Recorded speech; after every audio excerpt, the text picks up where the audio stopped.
Hey guys, it's Greg. In this video I want to show you Kingdom Forlorn, which is going to be on Kickstarter soon. This time it's a RPG adventure title inspired by a lot of different games, video games as well as board games. In here we have dice, we have boss fights, like in Kingdom Death. We have development, we have a lot of paragraphs to read, we have exploration and so on and so on. So there's a lot of elements. The most innovative one, I think, are the battle system and as well the exploration. So I think this game can be quite big, and I think everyone should have it on their radar. So let me show you what do we think about the title, playing only the demo version, which is basically one scenario and 2 battles. We fell in love with the game's narration. Can you recall TV series you like because of the characters created here? Deep personality, realistic complex motives, troublesome past. Each hero has it here, and each of them is vastly different and far from shallow archetypes we get with so many dungeon crawlers. Telling the story from the perspective of our heroes is a bullseye and works wonders for the game's immersion. I really appreciate the style of writing here. It's captivating, imaginative and mature.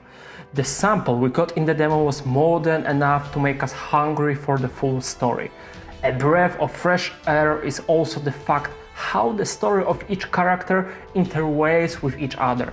The cherry on the top of the cake are active time events. When you read the paragraph from the perspective of one of the heroes, you get a chance to activate the event of another hero who will react to this particular situation. Where intertwined stories and quests are a really nice touch for making the games more cooperative. What makes the game stand out from the crowd of co-op games is the combat. We like co-ops where every move, every skill, every aspect counts and can decide about your success or failure. And Kingdoms is exactly this type of game. Each of your attacks or its attempt can add to the common knight pool tokens, helping the next player with hitting, breaking through armor, damaging and other actions. So even if you will not hit the enemy successfully, you can still change the tide of the battle by helping others. The closer to death you are, the more points for skills and rerolls you have. The more enemies or body parts you killed, the more skilled you become in this combat, which means you can add more tokens to the knight pool, reposition yourself or make other little but life-saving things. It's probably one of the best implemented combats we have seen.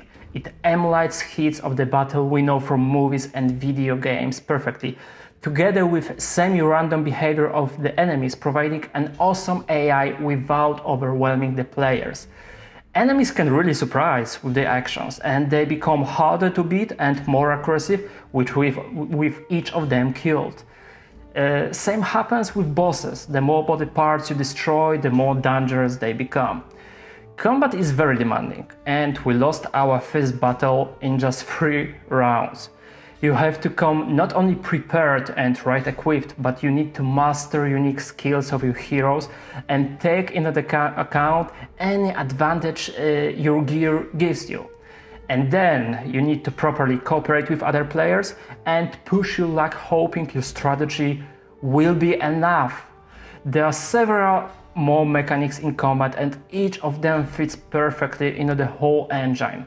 What makes the battle even more better are all of the small things, like if you attack head of the boss with critical, you can get his helm, or if you will not help your friend stand up on time, he will be trampled to death. There is plenty of occasional stuff like that enriching the session, but it's not overwhelming at the same time. The game with its branch, story and quests has decent replayability from the perspective of narration. Moreover, your story choices and outcomes will highly influence combats you encounter and even modify fights with bosses. Add to this a few levels of difficulty for enemies, different builds for your heroes, and you will end with many arguments why you should come back to this game once you finish it. I love the art of the game, full of medieval drawings, toned colors and elegant subtle designs. Everything looks cohesive and immersive, and highly detailed thematic minis only complete this picture. I've stopped painting miniatures other than for skirmish games and war games, but for Kingdoms Forlorn I will make an exception, and I will do this with pleasure. The game is quite complex and it requires a decent amount of learning and preparation before starting the first session.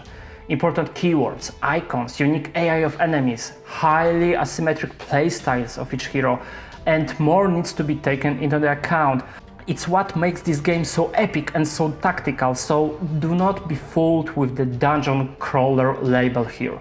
This game is much more, and it's opposite to fast-paced dice rollers. Here every move counts and death awaits behind every corner. Compared to the combat, exploration of the map is very simplified, but in our opinion is a good choice.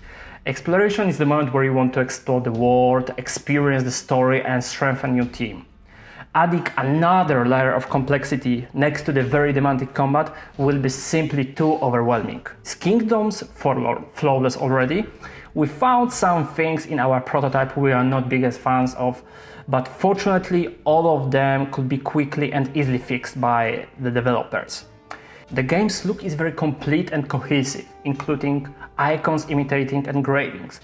When it looks great, the UX of the game suffers a bit because of that. Icons are too richly designed and often too small, making them hard to recognize and confuse with each other, like Passion and Vigor for example. I also can't understand why the first dice at the top of the item card is red and square, not black and hexagonal like an actual D10 we are using for making hits. Those are small things you can get used to, but the improvement will make the first few hours with the game much easier. I hope exploration cards in the final game will be bigger as well. The art design is really good and it will be a shame not to appreciate this because they're too small. The rulebook is going to obviously evolve over time. What we have with the prototype was sufficient to provide all information we needed to play the game properly. However, it needs polishing to make it more approachable and clear. Once again, the game is very complex and full of some less common and unique mechanics. For this reason, the rulebook needs to be written flawlessly. We approached Kingdoms Forlorn with reasonable expectations, but after playing the demo, our minds are blown. This is the game we genuinely can't wait to have, both because of the story and gameplay. Everything here works and engages endlessly. Characters, mechanics, challenging fights, unique bosses and many other things. There is room for some UX improvements, but ultimately this game became one of the most important crowdfunding campaigns of this year for us. And fingers crossed for an amazing score on Kickstarter to unlock as much additional content as possible. Can Kingdoms get from us the max or almost max score in the future? It's highly possible. If you can pick only one Kickstarter game to back right now, pick this one. That's all for today. See you at the next game.